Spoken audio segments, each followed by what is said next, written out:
Hello everyone, welcome back to my YouTube channel. I am Manpreet Singh and you are watching Physics World.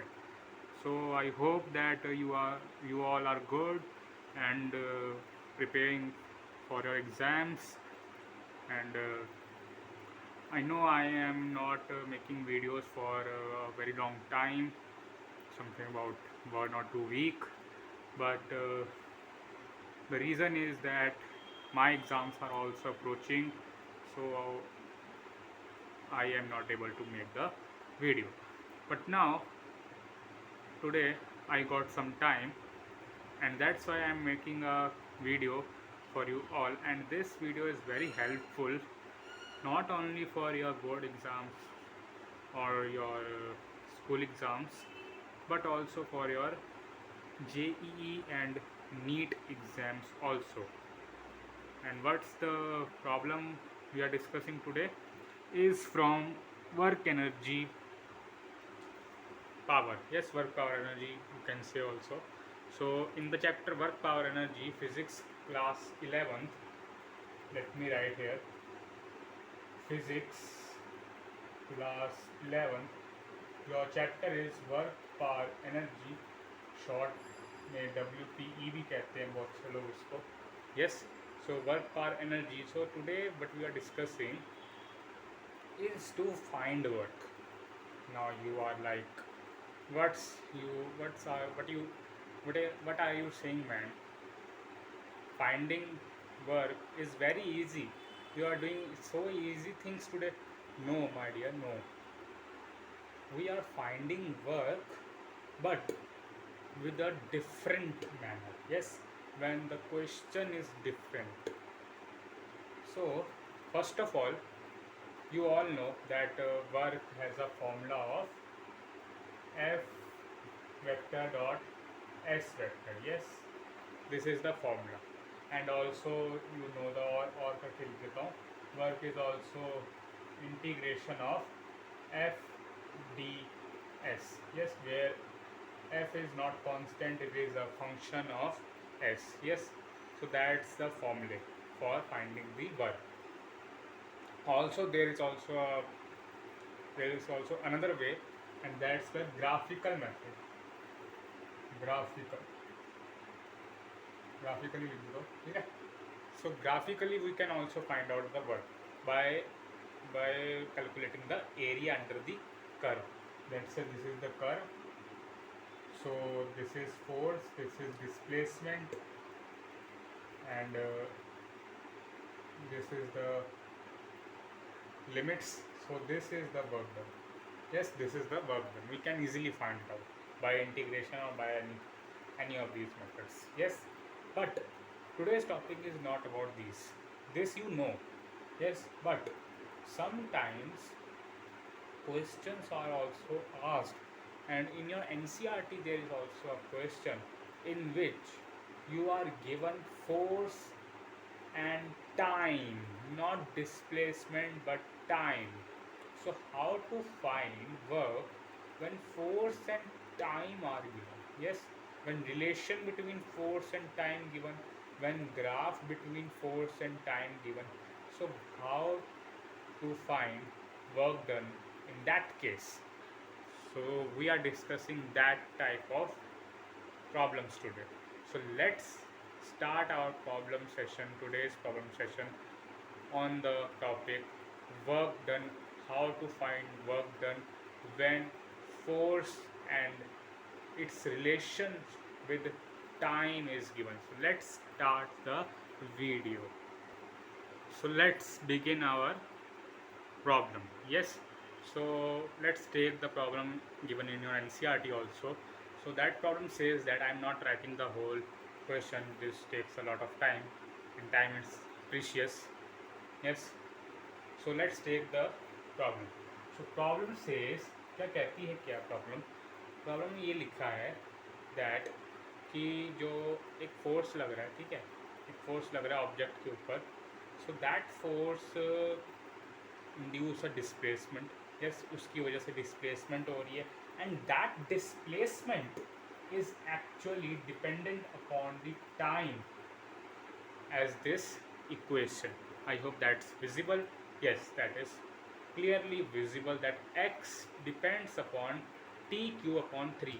Yes, x is equal to t cube upon 3. Yes, that's the main thing. So now what we are going to find is that, and also the mass is also given, that is 2 kilograms. Yes, 2 kg, that's the mass of the object, and that's the displacement induced by the force. Yes, I hope that's clear. So you have to find the work done. This is a NCERT question. Many people think that NCERT में तो आसान आसान question होते हैं, कुछ नहीं होता. But that is the question. Yes, that is the question, and this question is asked in different manner in JEE exams also. Yes, so this is a very very good question. Can be asked in your exams also. So let's see how to solve such kind of problem. So now इसको हम कैसे solve करेंगे. So सबसे पहले we know that what is work. Work is force into displacement. Yes, we are not considering the dot product और anything else, not cos theta वगैरह वगैरह कुछ नहीं. हम ये मान के चल रहे हैं, और इन क्वेश्चन में भी ये गिवन ही एक तरीके से कि फोर्स और डिस्प्लेसमेंट दोनों सेम डायरेक्शन में. Yes, so work done equals to force into displacement. And हम इसको ऐसा भी लिख सकते हैं, एफ एक्स भी लिख सकते हैं, because here displacement is given in x terms. So this is the formula. Now what we are going to do, because the displacement is not constant, it is a variable upon time. That's why we have to differentiate and integrate the things. Yes. So first of all we have to write the equation in differential form. Yes. So in differential form this can be written as in differential form. Differential form में आप इसको कैसे लिख सकते हैं, d W equals to F D x. Yes, you can write it as this in differential form. Why we are writing differential form? Because this is variable, so we have to write that. Yes, we have to write that. So dw equals to f dx. Now from Newton's second law,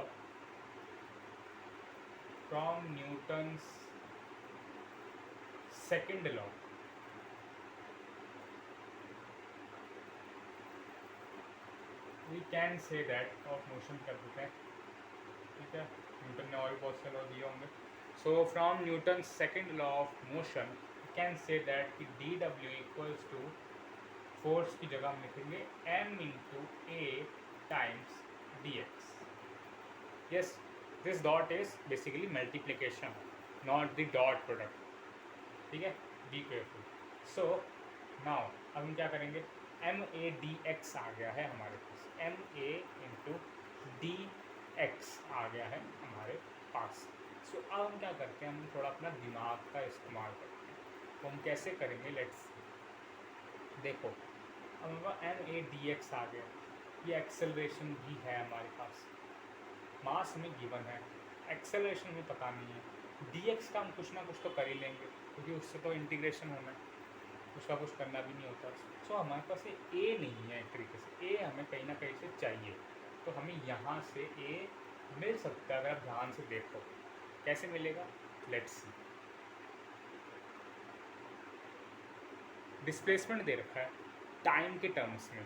सो इसको अगर मैं time के terms में differentiate कर दूँ दोनों sides में, मैं कहना क्या चाह रहा हूँ कि x equals to t cube upon 3 दे रखा है. Yes, differentiate both sides with respect to time. Yes, differentiate both sides with respect to time.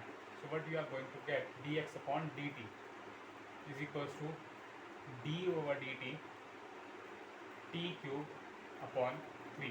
Yes, मैंने डिफ्रेंशिएट कर दिया है दोनों को टाइम्स. ठीक है, दोनों साइड्स को टाइम से डी बाई डी टी बाकी सब सेम है.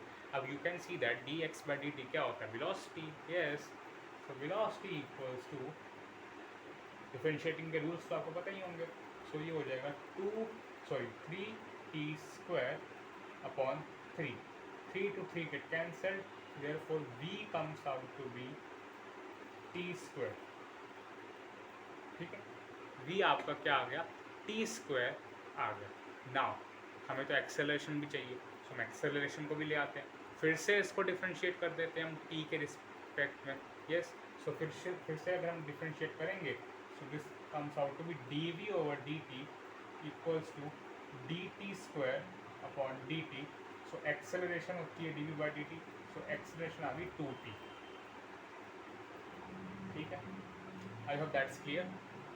दोनों चीज़ें आ गई हमारे पास. We have acceleration that is 2t, we have velocity that is t square. Yes, so now we have to just put these values over here. So dw is equals to, हम m a की जगह हम 2t put कर सकते हैं. Yes, हम 2t put कर सकते हैं, बट वेट अ मिनट, अगर हम 2t यहाँ पुट कर देंगे, कुछ भी चीज़ पुट करने से पहले थोड़ा सोचिए.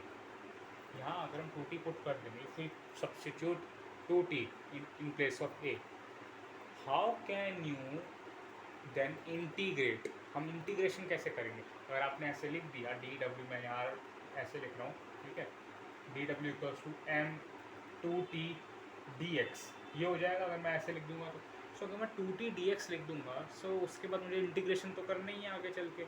यस, सो मैं इंटीग्रेशन कैसे करूँगा? Why? Because we need also, मतलब ये और ये टर्म सेम होनी चाहिए ना, तभी तो इंटीग्रेशन होगा. जो dx के साथ है वो यहाँ पर भी तो होना चाहिए, मतलब यहाँ पे भी टाइम होना चाहिए, यहाँ पे भी टाइम होना चाहिए, या यहाँ पे भी डिस्प्लेसमेंट, यहाँ पर भी डिस्प्लेसमेंट. दोनों अलग अलग क्वांटिटीज़ को मैं इंटीग्रेट नहीं कर सकता. आप x dy को इंटीग्रेट नहीं कर सकते, आप x dx को इंटीग्रेट करते हैं. Yes, I hope that's clear. ये m तो कांस्टेंट चला रहेगा, जब आप इंटीग्रेशन डालेंगे तो ये ऐसे हो जाएगा. सो 2t dx को आप इंटीग्रेट कैसे करेंगे? आप 2t dx को, अगर आप सोच रहे हैं कि हाँ मैं इसको लिख दूंगा t स्क्वायर अपॉन 2 से 2 cancel, that's blunder, that's really blunder. आप इसको इंटीग्रेट नहीं कर सकते. We have to integrate this. दोनों साइड सेम वेरिएबल होना चाहिए. जो क्वांटिटी चेंज हो रही है इनटू दैट क्वांटिटी दोनों सेम होनी चाहिए. That's how you can integrate. So we can't just put a equals to 2t here. I hope that's clear. So m को तो m ही रहने देते हैं. a की जगह हम क्या पुट करें कि हम यहाँ पे अपनी चीज़ें बिठा सकें. सो फॉर्मूले याद करते हैं a के, क्या क्या फॉर्मूले हैं हमारे पास. a equals to dv over dt भी होता है, हमने अभी इस्तेमाल भी करा है. लेकिन अगर हम dv ओवर dt लिख देंगे तब भी कुछ मुझे लग नहीं रहा बात बनेगी, क्योंकि उल्टा एक और टर्म आ जाएगी, है ना. वेलोसिटी भी आ जाएगा, टाइम भी आ जाएगा, डिस्प्लेसमेंट भी आ जाएगा. कहाँ से इंटीग्रेट करेंगे हम? So we can't integrate. एक और फॉर्मूला ढूंढते हैं. एक्सेलरेशन इक्वल्स टू, तो याद आ रहा है formula? Yes, there is a formula, v dv over dx. Yes, v dv over dx. now we can integrate. why? because we left only with velocity.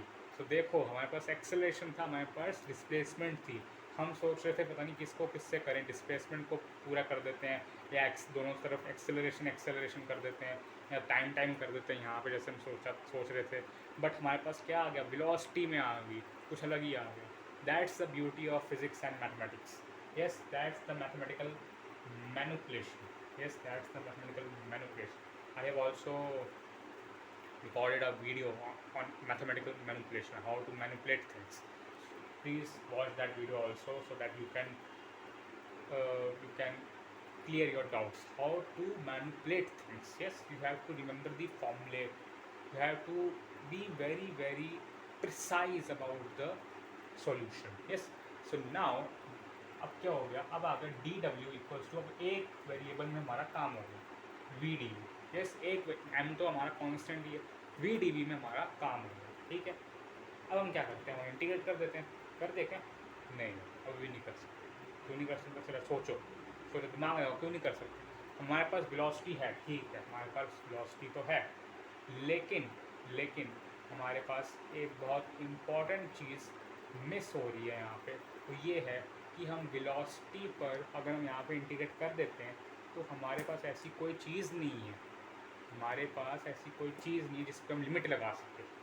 सोचिए थोड़ा, ये आपको पहले से सोचना पड़ेगा। एंड दैट्स सोच, ये सोच कब आएगी? जब आप न्यूमेरिकल्स सॉल्व करेंगे। फिज़िक्स की सबसे बड़ी दिक्कत यही है। क्या दिक्कत है? देखिए, हमने समझ तो लिया ही था पहले वर्क डन निकालना। देखो कितना टाइम लग रहा है वर्क डन निकालने में, और हम तो क्लास 9 से वर्क डन निकालते हुए आ रहे हैं। लेकिन हम क्या कर रहे हैं? हम चीज़ों को मगअप कर लेते हैं। हाँ, work done equals to force time displacement F S cos theta F dot S, but that's not the thing. यही फिज़िक्स यहाँ पे हमारे साथ थोड़ा सा मस्तीखोरी करता है। कैसे? फिज़िक्स के कॉन्सेप्ट हमें पहली बारी में समझ आ जाते हैं। ऐसा कोई बंदा नहीं होगा इधर जिसको टेंशन नहीं आती होगी, और टेंशन का एसेंस नहीं पता होगा, ऐसा कोई नहीं होगा। टेंशन सबको पता होगी, डायमेंशन सबको पता होंगी, इक्वेशन सबको पता होंगी, एफ क्या होती है ये सबको पता होगा, सर्कुलर मोशन क्या होता है सबको पता होगा, सेंट्रीपिटल फोर्स क्या होता है सबको पता होगा, ये सब चीज़ें सबको पता है। बट न्यूमेरिकल आते ही हमारा दिमाग घूम जाता है। And that happens because we don't try. हम ट्राई नहीं करते, that's the main thing. We afraid of mathematics. But please, it's a humble request from me, please try questions, try to solve numericals. Only concept clarity is not enough in physics. Yes, सिर्फ concept clarity से आपको कुछ नहीं होगा। आपने concept सीख लिया, आपको लगेगा मेरे को सारे numericals हो जाएंगे, but that's not the thing. आपका एक भी numerical नहीं बनेगा जब तक आप पेन उठा के करेंगे। Yes, so MVDB आ गया। Coming back to the topic, so MVDB आ गया। हम क्या करेंगे? हमें ऐसी चीज़ें चाहिए जिस पर हम लिमिट लगा सकते हैं। भाई, लिमिट कहाँ से लगाएंगे? हम लिमिट कहाँ पे लगाएंगे? तो आपको लिमिट दे किस पे रखी है? मैंने बताया नहीं। मैंने तो बताया नहीं लिमिट आपको दी किस पे रखी है। सो क्वेश्चन में चीज़ गिवन थी, क्या बताना भूल गया आपको। तो क्वेश्चन में क्या गिवन था, कहाँ लिखूँ? हाँ, यहाँ लिख देता हूँ कि टाइम वेरी कर रहा है 0 से 2 तक। ठीक है, सॉरी दैट्स माई बैड, मैं आपको लिमिट बताना भूल गया। 0 से 2 तक वेरी कर रहा है। ठीक है, तो यहाँ तो VDB आ गया, V तो वेरी कर नहीं रहा, टाइम वेरी कर रहा है। टाइम पर लिमिट लगेगी 0 से 2 तक। तो हम टाइम कहाँ से लेकर आए? हम टाइम कहाँ से लेकर आए? टाइम लेकर आने के लिए एक बड़ा अच्छा तरीका है जो कि हमने यहाँ कर लिखा है। v की वैल्यू सब्स्टिट्यूट करो, dw equals to m, v क्या है? t²। फिर प्रॉब्लम, ये dv आ गया यहाँ पे। हे भगवान, ये प्रॉब्लम सॉल्व क्यों नहीं हो रही है? ये देखो t है, ये v है, कैसे करोगे? इंटीग्रेट नहीं कर सकते। फिर से वही वाली प्रॉब्लम आ गई। अब हम क्या करेंगे? हम लगाएंगे फिर से थोड़ा सा दिमाग। That's the beauty of physics. आपको हर स्टेप में दिमाग लगाना पड़ रहा है। सबसे पहले तो दिमाग यही ख़राब हो जाता है बंदों का कि भाई टाइम में रिलेशन दे रखा है, हमें तो डिस्प्लेसमेंट में चाहिए होता है, क्या करेंगे क्या करेंगे? उसके बाद क्या होगा? अगर 2-4 बंदे यहाँ तक आ जाते हैं तो फिर वो यहाँ अटक जाते हैं कि अब क्या करें, इसको इंटीग्रेट कैसे करें? चलो यहाँ तक भी आ जाते हैं, फिर वो यहाँ अटक जाते हैं। तो हर स्टेप में आपको चैलेंजेस मिल रहे हैं। NCERT दे रही है ये चैलेंज, ये कोई जेई का क्वेश्चन नहीं है। NCERT आपको चैलेंज दे रही है, समझिए NCERT की ब्यूटी को समझिए। तो dw equals to m t²। ठीक है, t² आ गया हमारे पास, एक चीज़ हमारे पास आ गई, t² लिख देता हूँ मैं यहाँ पे। तो t² आपके पास आ गया यहाँ पे। अब dv की जगह क्या लिखेंगे? dv की जगह आप लिख सकते हैं, देखिए ध्यान से देखिए, dv/dt आपके पास क्या आया था? 2t। ठीक है, dv/dt एक्सेलरेशन होता है, तो आपके पास क्या आया था? 2t। सो dv को आप क्या लिख सकते हैं? dv को you can write it as 2t dt, simple. I hope that's clear मैंने क्या करा। dv/dt आप लोग ऊपर निकाला अभी 2t, सो dv को dt को वहाँ भेज दिया, और dv equals to 2t dt। Now ये पूरी टर्म किस पे डिपेंड होगी? टाइम पे। सो हम यहाँ पुट कर देते हैं 2t dt। यस, अब हमारा काम हो जाएगा। Now we can integrate. अब इंटीग्रेट हम कर सकते हैं कि सारी की सारी टर्म्स बिल्कुल सेम, सारे वेरिएबल्स एक है, उन्हीं वेरिएबल्स पर, या वेरिएबल बोल देते हैं, एक ही है। सो उन्हीं वेरिएबल पर हमारे पास क्या लिमिट भी है, lower limit 0, upper limit 2। So now we can integrate easily. कैसे करेंगे? इंटीग्रेटिंग बोथ साइड्स लिख देना ऊपर, इंटीग्रेट कर दो डी डब्ल्यू यहाँ भी इंटीग्रेट करो, एम बाहर रहने दो, m is constant that is 2 kg given. So कुछ बच्चे भूल गए होंगे, अरे वहाँ पे 2 kg लिखा था। सो एम आ गया यहाँ पे, एम के बाद देखो टी स्क्वायर इंटू 2t क्या हो जाएगा 2t क्यूब, ठीक है 2t क्यूब हो गया, dt लगा हुआ है, ठीक है 2t cube dt। You can also write 2 as outside because 2 is also constant, but we can do it in the next step also. So हम यहाँ पे लिमिट लगा देते हैं, 0 से लेकर 2 तक की लिमिट लगा देते हैं, ठीक है। उसके बाद यहाँ पे कर दूँ, थोड़ा सा इसको इस तरफ ले आता हूँ मैं, मुझे वहाँ थोड़ा सा दिक्कत होती है जाने में। I hope that's visible, yes. So इसको थोड़ा सा ऐसे करते हैं। सो इंटीग्रेशन ऑफ डी डब्ल्यू, तो डब्ल्यू आ गया एम, और यहाँ पे अब क्या आ जाएगा, आप लगा देंगे यहाँ पे इंटीग्रेशन का फॉर्मूला। तो इंटीग्रेशन का फॉर्मूला क्या कहता है, 2 टी क्यूब था वो, तो टी के पास 4 हो जाएगा, अपॉन में क्या आएगा 4 ही आ जाएगा, 0 से लेके 2 तक। So W equals to M, 2 1 ज़ा 2 2 ज़ा, टी की पावर 4/2, 0 से 2। So W equals to M, upper limit minus lower limit, lower तो 0 ही है तो अपर डालो, बस काम खत्म करो। 2 की पावर 4 अपॉन 2, 2 से ये 2 कैंसिल हो जाएगा, क्यूब में चला जाएगा।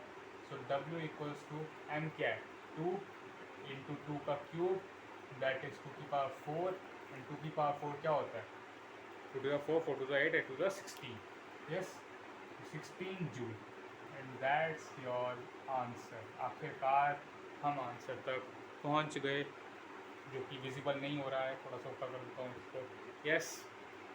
सो I hope that's visible, whole answer is visible to you, ये देख लीजिए आप, तसल्ली करिए। सो हमने क्या किया, एक और बार इसको हम समझ लेते हैं। हमने क्या किया, वी आर गिवन विद कि जो आपका एक फोर्स लग रहा है एक ऑब्जेक्ट पे, वो ऐसे लग रहा है कि उसकी जो डिस्प्लेसमेंट हो रही है वो टाइम पे डिपेंडेंट है, और कैसे T³/3, ठीक है। मास 2 kg है, टाइम हमें दे रखा है 0 से 2 सेकेंड तक का जब वो फोर्स लगा है, एंड हमें वर्क डन निकालना है इस टाइम इंटरवल में, ठीक है। We know that work done का फॉर्मूला इज़ Fs, यहाँ पे अब एस एक्स की फॉर्म में है तो Fx लिख दो, क्योंकि यहाँ पे ये सब कुछ हमें वेरिएबल्स में दे रखा है, मतलब डिस्प्लेसमेंट वेरी कर रही है, तो हमें डिफरेंशिएशन इंटीग्रेशन की हेल्प लेनी पड़ेगी। सो इन डिफरेंशियल फॉर्म लिखेंगे हम, छोटा सा work done D W equals to F D X, छोटी सी डिस्प्लेसमेंट, यस। तो उस छोटी सी डिस्प्लेसमेंट में हमें फोर्स को कांस्टेंट मान सकते हैं, हो सकता है फोर्स कांस्टेंट ना हो, बट छोटी सी डिस्प्लेसमेंट में हम मान सकते हैं कि फोर्स कांस्टेंट। सो एफ डी एक्स हो गया। सो न्यूटन सेकेंड लॉ से हम एम ए कर देंगे, F equals to M A, so D W equals to M A D x, yes. Now सवाल आता है कि हम इसको इंटीग्रेट कैसे करेंगे, क्योंकि ए और एक्स अलग अलग चीज़ें हैं। सो हमने दिमाग लगाया, हमने क्या करा, V D V by D X कर दिया, डी एक्स से डी एक्स हमने कैंसिल कर दिया, यस, ताकि एक टर्म हमारे पास रह जाए, वी डी वी आ गया। बट हमें लिमिट्स तो टाइम पे दे रखी हैं, तो हमें चाहिए होगा टाइम पे। सो हम जाएंगे यहाँ पे, यहाँ पे हमने क्या करा, जो डिस्प्लेसमेंट था उसको हमने टाइम और एक्सेलरेशन दोनों की टर्म्स में हमने लिख दिया। कैसे, एक बार डिफ्रेंशिएट करा, वेलोसिटी आ गई t², दूसरी बार फिर से डिफ्रेंशिएट करा, एक्सेलरेशन आ गई 2t, yes. We got acceleration, we got velocity in terms of time that we want, because limits are on time. So D W equals to M t² 2t dt, ये आप फिर से समझ लीजिए, dv/dt, हमें dv चाहिए था यहाँ पे, क्योंकि ये t है ये v है, इंटीग्रेट नहीं हो पाएंगे। सो dv/dt पर हमने निकाला dv/dt equals to 2t, because dv/dt is actually acceleration, acceleration equal to 2t, दोस्तों dv/dt इक्वल्स टू 2t। तेज़ जा रहा हूँ पता है मुझे, क्योंकि हमने कर लिया ये, yes. So dv equals to dt को वहाँ भेज देंगे, सो 2t dt, ठीक है। फिर हम नीचे आ जाएंगे, यहाँ पे हम वैल्यू सब्स्टिट्यूट कर देंगे, इंटीग्रेशन करेंगे, 0 से 2 तक लिमिट डालेंगे, और उसके बाद आपको बताइए क्या करना है, पावर को प्लस करो, डिवाइड बाय वही पावर को डिवाइड कर दो, बस फिर तो मैथमेटिकल सब कैलकुलेशन है, and you got the answer as 16 joules, yes. So I hope that this question is very much clear to you, and this question is a very good question, I would say that very good question, and properly a 3 mark question, properly, क्योंकि इसमें 3 चीज़ें आपकी इस्तेमाल होगी। एक तो आपका दिमाग इस्तेमाल हो रहा है यहाँ पे नहीं, सॉरी, आपका दिमाग इस्तेमाल हो रहा है कहीं यहाँ, ठीक है, सबसे पहले तो, क्योंकि आपने यहाँ पे फॉर्मूला लगाया है, ठीक है, ये तो आपको पता ही होना चाहिए। तो यहाँ पे आपका मेन दिमाग चालू हुआ है यहाँ से लेके यहाँ तक। इसके आपको कम से कम 2 नंबर मिल जाएंगे, मैं बता रहा हूँ। इस चीज़ की आपको कम से कम 2 नंबर मिल जाएंगे, क्योंकि यहीं से लेकर यहीं तक आपका दिमाग लग रहा है। ऊपर आपको फॉर्मूले पता थे, नीचे इंटीग्रेशन आपको पता है, ये लेकिन ये मैथमेटिकल मैनिपुलेशन है। यहाँ 1 2 3 4, जब आपने VDV देखा, T² का देखा, 2T देखा, ये वाला चीज़, तो यहाँ पे आपका दिमाग जो लगेगा उसके लिए आपको 3 नंबर दिए जाए, ठीक है। सारे क्वेश्चन के लिए हैं, बट मेन यहीं पे एग्जामिनर का फोकस रहेगा कि बच्चे ने कैसे मैथमेटिकल मैनिपुलेशन करी। Yes, so that's one type of question. There is another type of question in which you are given a graph. Yes, आपको रिलेशन इसी में दे रखा है, आपको रिलेशन फोर्स और डिस्प्लेसमेंट में ही दे रखा है, सॉरी फोर्स और टाइम में ही दे रखा है, ठीक है। यहाँ पर भी आपका ऐसा ही था, डिस्प्लेसमेंट का कोई रिलेशन नहीं था, फोर्स और टाइम में ही रिलेशन दे रखा है। उसमें आपको फिर बताना है वर्क डन का होगा। हर बारी क्या होता है, फोर्स और डिस्प्लेसमेंट में दे रखा होता है, ग्राफ बनाते हैं जब हम, तो फोर्स और डिस्प्लेसमेंट में होता है। यस, पर अगर फोर्स और टाइम में अगर ग्राफ बन जाए, FT ग्राफ बन जाए, तब हम क्या करेंगे। So that will be discussed in our next video, क्योंकि ये वीडियो बड़ी लंबी हो चली गई है। सो हम यहाँ पे इसको एंड करते हैं। अभी मैं एक नई वीडियो बनाऊँगा जिसमें मैं आपको बताऊँगा कि अगर ग्राफिकल फॉर्म में आ जाए तब हम क्या करेंगे। So that's all for today's video. Thank you very much.